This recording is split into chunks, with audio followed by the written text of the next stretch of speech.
Last एक हफ्तों से मेरे इंस्टाग्राम और मेरे कमेंट बॉक्स में सबसे ज़्यादा सवाल ये पूछे गए हैं कि how I crack Jamia diploma entrance. हम जामिया डिप्लोमा की प्रिपरेशन कैसे करें। मेरे पास 10 20 50 मैसेज डेली आते हैं इंस्टाग्राम पे। मैंने ये डिसाइड किया था कि मैं अपने इस अबू बकर व्लॉग्स, ये चैनल का मोटिव है व्लॉगिंग, तो मैंने डिसाइड किया था कि अपने इस चैनल पे मैं जो भी वीडियोस अपलोड करूँगा वो रिलेटेड टू व्लॉगिंग होगा, related to travel vlogging, related to food vlogging, anything. लेकिन नाउ आई डिसाइड कि जिन लोगों ने मुझे शुरू से अभी तक सपोर्ट किया है, प्यार दिखाया है, आज उन लोगों की जो ज़रूरत है उनकी ज़रूरतों को मुझे पूरा करना होगा। क्योंकि ये चैनल बनाने का मेरा मोटिव यही था कि मैं उन लोगों की मदद कर सकूं जिन लोगों को थोड़ा बहुत भी प्रॉब्लम है related to Jamia, because I am a student of Jamia.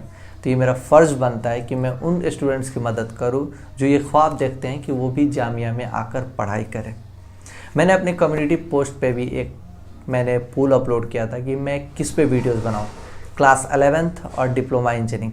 तो 72% लोगों ने वोट किया था कि डिप्लोमा इंजीनियरिंग और कुछ लोगों ने वोट किया था 11th क्लास पे। अगर आप ये मेरी वीडियो आखिरी तक देख लिए तो it's my challenge, you are going to crack Jamia diploma entrance easily, without any tension, without any pressure. It's very easy to crack Jamia diploma entrance.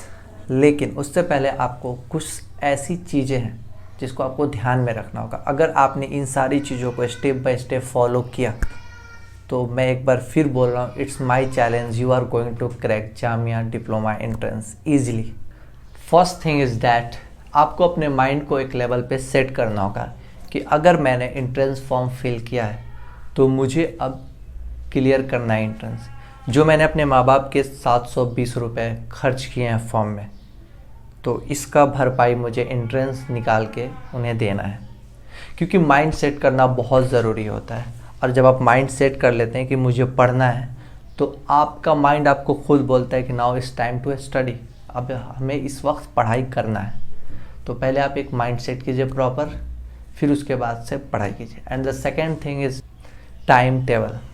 Time table is very important. जब आप एक टाइम टेबल बना लेते हैं कि हमें 6 बजे उठना है, 8 बजे ब्रेकफास्ट करना है, 10 बजे से 1 बजे तक पढ़ना है, फिर 2 घंटे का गैप लेना है, फिर शाम में पढ़ना है, तो क्या होता है ना कि सारी चीज़ें स्मूथली एक वे में चलती हैं। तो time table is very important. आप एक टाइम बनाइए कि अगर आप 6 घंटे पढ़ रहे हैं तो आप उन 6 घंटों को कैसे डिवाइड कर रहे हैं, आप उस वक्त को कैसे दे रहे हैं उन 6 घंटों को। अगर आप 6 घंटे डिसाइड किए तो आप सुबह में पढ़ सकते हैं 2 घंटे, 3 घंटे, 2 घंटे आफ्टरनून में पढ़ सकते हैं, 2 घंटे शाम में पढ़ सकते हैं। तो time table is very important. तो इस चीज़ का आप बिल्कुल ध्यान रखें। एक आप प्रॉपर टाइम बनाइए कि आप किस वक्त कितना वक्त दे सकते हैं, फोर्स नहीं। अगर आप 6 घंटे पढ़ लिया ना दोस्त, फिर से बोलूँगा you are going to crack. क्योंकि 6 घंटे बहुत होता है, लेकिन ईमानदारी के साथ जब आप उस 6 घंटे या 4 घंटे पढ़ाई करें तो आप ये भूल जाए कि मेरे घर पे क्या हो रहा है, मेरे देश में क्या हो रहा है, कोरोना है या नहीं है। आपके दिमाग में बस ये चलना चाहिए कि मुझे ये चैप्टर, अगर मैं मेटल्स या नॉन मेटल्स पढ़ रहा हूँ तो मुझे ये चैप्टर 6 घंटे में कंप्लीट करना है, बस that's it. Third thing is that wake up early in the morning. It's my personal opinion. जब हम जल्दी सुबह उठते हैं हमारा माइंड फ्रेश रहता है। सुबह के टाइम हम जितना ज़्यादा पढ़ते हैं वो हमारे माइंड में रहता है compare to afternoon and evening में पढ़ाई करने से।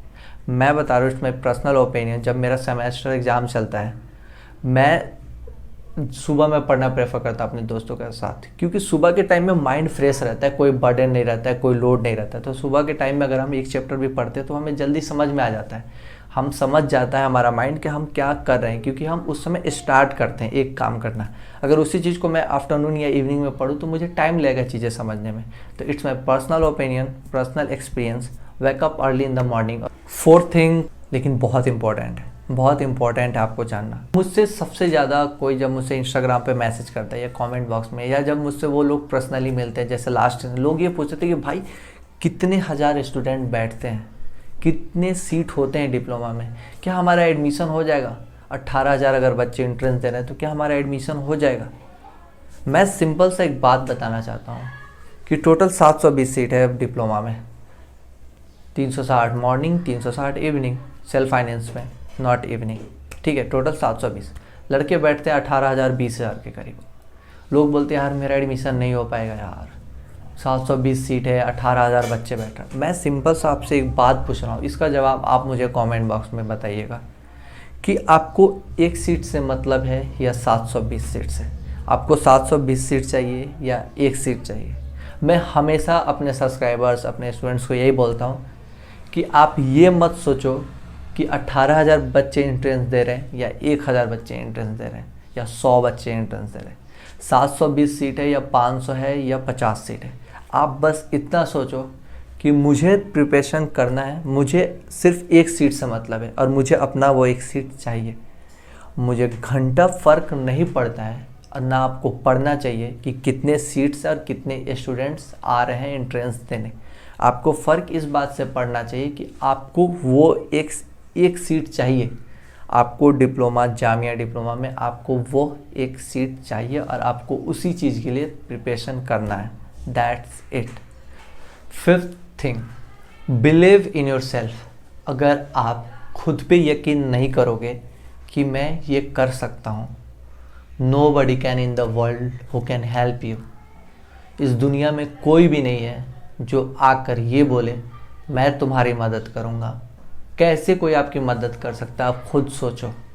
इंट्रेंस आपको देना है, दूसरा इंसान आकर इंट्रेंस क्लियर करके आपको एडमिशन नहीं दिला सकता है। तो खुद पे ये यकीन रखो कि यार मैं कर सकता हूँ। जब और स्टूडेंट कर सकते हैं तो मैं क्यों नहीं कर सकता हूँ। अब हम बात करते हैं सिलेबस में क्या क्या इम्पोर्टेंट है। इस चीज़ को थोड़ा ध्यान से सुनना क्योंकि ये मेरा एक्सपीरियंस है। मैंने कल रात अपने दोस्त को कॉल किया था, Shayan Jamal, he is the second topper of my class. मैंने उससे पूछा कि भाई तुम बताओ कि मुझे एक वीडियोस बनानी है, मैं क्या क्या अपने सब्सक्राइबर्स को बताऊं जिससे उनको हेल्प हो सके। तो उसने मुझे कुछ चीज़ें बताई, बोला ये चीज़ें उन्हें बोलो ध्यान में रखे। तो मैं उसको बताता हूँ, तो इस चीज़ को आप थोड़ा ध्यान से सुनिएगा। 6 to 9 मैथ्स आने चाहिए अच्छे से, कॉन्सेप्ट क्लियर होने चाहिए, फार्मूला सारे ज़ुबान पे होने चाहिए, fact. Second thing, periodic table आपको ऑलमोस्ट याद होने चाहिए, ऑलमोस्ट सारे। 2 क्वेश्चन हर साल ऐसे आते हैं जो ऑलमोस्ट सारे इंट्रेंस में पूछे जाते हैं, हर साल पूछे जाते हैं। एक क्वेश्चन आता है रिलेटेड टू एज के ऊपर, एक क्वेश्चन आता है कि 2 लोगों का एज अगर इतना इतना है तो थर्ड बंदे का एज कितना होगा। सेकेंड क्वेश्चन आता है स्टीमर से आता है अपवर्ड एंड डाउनवर्ड। तो ये सारे आप देख लीजिएगा। बाकी 9th क्लास में मोशन हो गया, force and law of motion हो गया, ग्रेविटेशन हो गया, ये सारे हो गए, सर्कल्स हो गए मैथ में। आपका केमिस्ट्री में अगर हम बात करते हैं एटम्स एंड मॉलिक्यूल्स हो गए, स्ट्रक्चर ऑफ एटम्स हो गए, लाइन्स एंड एंगल्स हो गए आपके मैथ में, lines and angles and triangles हो गए, फिर आपके सरफेस एंड वॉल्यूम हो गए। तो बाकी आपका सिलेबस में यहाँ ऊपर दे रहा हूँ, ये वो सिलेबस है जो मैं आपको ऊपर यहाँ पे स्क्रीन पे दिखाई दे रहा है, जो जामिया इंट्रेंस में पूछे जाएंगे, जामिया डिप्लोमा इंट्रेंस में पूछे जाएंगे फिजिक्स, केमिस्ट्री एंड मैथ में। वो ये सिलेबस हैं, आप एक बार इन्हें ज़रूर पढ़ लीजिएगा। मैं ये बोलूँगा कि सारे न्यूमेरिकल्स आप सॉल्व कीजिए। पहले आप एनसीईआरटी से पढ़िए, एनसीईआरटी अच्छे से पढ़ के समझिए। एस्ट्रांत का आप हेल्प लीजिए क्योंकि एस्ट्रांत में क्या होता है कि वर्ड्स बहुत ईजिली समझ में आ जाते हैं, क्वेश्चंस होते हैं। तो एस्ट्रांत, न्यूमेरिकल्स, ये सारे एनसीईआरटी से आप सॉल्व कीजिए। फार्मूला सारे याद कर लीजिए फिजिक्स, केमिस्ट्री, मैथ में, क्योंकि फार्मूलाज याद रहेगा तभी आप सॉल्व कर पाएंगे क्वेश्चंस। तो ये बहुत इंपॉर्टेंट है। अगर मैं आपको 2 बुक्स बता देता हूँ जो डिप्लोमा इंजीनियरिंग में बहुत ज़रूरी होता है अगर आप इंट्रेंस की प्रिपरेशन कर, एक आता है कंसेप्टम आता है जैसे कि आप स्क्रीन पे देख रहे हैं, और एक आता है शफीकुर रहमान का बुक आता है डिप्लोमा इंजीनियरिंग। अगर आप एमयू की प्रिपरेशन कर रहे हैं तो आप शफीकुर रहमान की लेंगे तो आपका जामिया एमयू दोनों हो जाएगा। अगर आप सिर्फ डिप्लोमा की प्रिपरेशन कर रहे हैं तो या तो आप कंसेप्टम ले लीजिए या आप शफीक की बुक ले लीजिए, दोनों में से कोई एक बुक ले लीजिएगा। उससे ये होता है कि आपको पैटर्न, क्वेश्चन के पैटर्न समझ में आ जाता है कि किस पैटर्न के क्वेश्चंस आते हैं। और उस बुक के लास्ट में आपके 2-3 साल के क्वेश्चंस पेपर भी होते हैं इंट्रेंस के, जो आप सॉल्व करते हैं तो आपको समझ में आ जाता है कि अच्छा इस टाइप के क्वेश्चंस आते हैं, ये पैटर्न होता है, ऐसे ऐसे अगर हम पढ़ेंगे तो ये सारी चीज़ें क्लियर हो जाएंगी। तो आप बुक ले सकते हैं, बुक आपको अमेज़ॉन पे भी मिल जाएगा तो ईजी होगा। तो आप ज़रूर ये सारी बातों का ध्यान रखिए। दूसरी मैं आप यही बात बोलूँगा कि जितना ज़्यादा हो सके उतना आप न्यूमेरिकल सॉल्व कीजिए। कॉन्सेप्ट पे ध्यान रखिए, कॉन्सेप्ट बहुत ज़रूरी है क्लियर होना। अगर आपका कॉन्सेप्ट क्लियर हो जाएगा तो आप क्वेश्चन पढ़ते ही समझ जाएंगे कि इस क्वेश्चन का आंसर क्या, कैसे हम निकाल सकते हैं। तो रटना नहीं है, रट्टाबाजी नहीं करना है कि एकदम रट जाए पूरा बुक, ये तो रटने से कुछ नहीं होगा, भूल जाओगे। कॉन्सेप्ट क्लियर रखें, थोड़ा सा पढ़े। अगर एक सब्जेक्ट वीक है तो 2 सब्जेक्ट पे फोकस करें, मैथ वीक है तो फिजिक्स केमिस्ट्री पे ज़्यादा फोकस करें, केमिस्ट्री वीक है तो फिजिक्स एंड मैथ पे ज़्यादा फोकस करें। तो और केमिस्ट्री के क्वेश्चन थोड़े इजी आते हैं इंजीनियरिंग में, तो इस चीज़ का आप ध्यान रखिएगा। लास्ट नॉट लीस्ट जाते जाते मैं ये बोलूँगा कि लास्ट ईयर क्वेश्चन 200 के आए थे, उससे पहले 170 क्वेश्चन आते थे, लेकिन लास्ट ईयर 200 मार्क्स के क्वेश्चन आए थे। तो मैं आपसे ये बोलूँगा कि आपको ध्यान ये नहीं देना है कि अगर 200 क्वेश्चन आ रहे हैं तो अगर मैं 100 प्लस कर रहा हूँ तभी मेरा एडमिशन हो गया, तो ऐसा बिल्कुल नहीं है। अगर आप 70 क्वेश्चन सही कर रहे हैं तो इट्स माई चैलेंज, आपका एडमिशन हो जाएगा, मैं आपको गारंटी दे रहा हूँ। लेकिन शर्त ये है कि आपके वो 70 क्वेश्चन सही होने चाहिए। तो अगर आप 100 मार्क्स की प्रिपरेशन करते हैं तो आप 70-60 तो कर ही सकते हैं, 60 मार्क्स पे भी एडमिशन हो जाते हैं। तो पहले आप चेक कीजिए कि लास्ट 3-4 साल में कट ऑफ कितना गया है डिप्लोमा का, आप एक स्ट्रैटेजी बनाइए।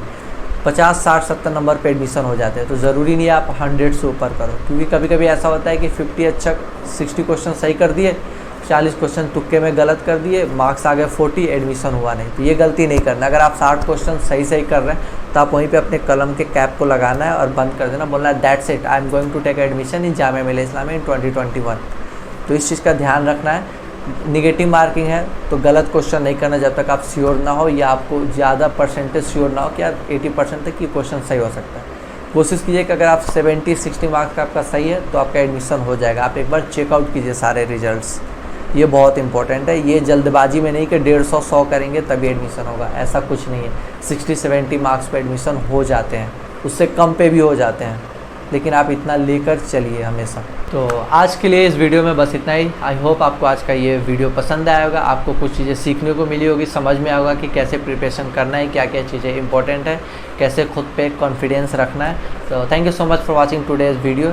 अगर आपको आज की ये वीडियो पसंद आई तो लाइक, शेयर एंड कमेंट जरूर कीजिएगा। कमेंट बॉक्स में आप अपना ओपिनियन भी बताइएगा कि आपको ये वीडियो कैसी लगी और आप आगे और क्या देखना चाहते हैं। और जो भी आपके दोस्त डिप्लोमा की तैयारी कर रहे हैं, प्रिपरेशन कर रहे हैं, आप उनको ये वीडियो शेयर कीजिए, उनको बताइए कि ये वीडियोस देखें ताकि उनको भी हेल्प मिल सके आपके थ्रू, क्योंकि एक दूसरे की हेल्प करना ही इंसानियत है।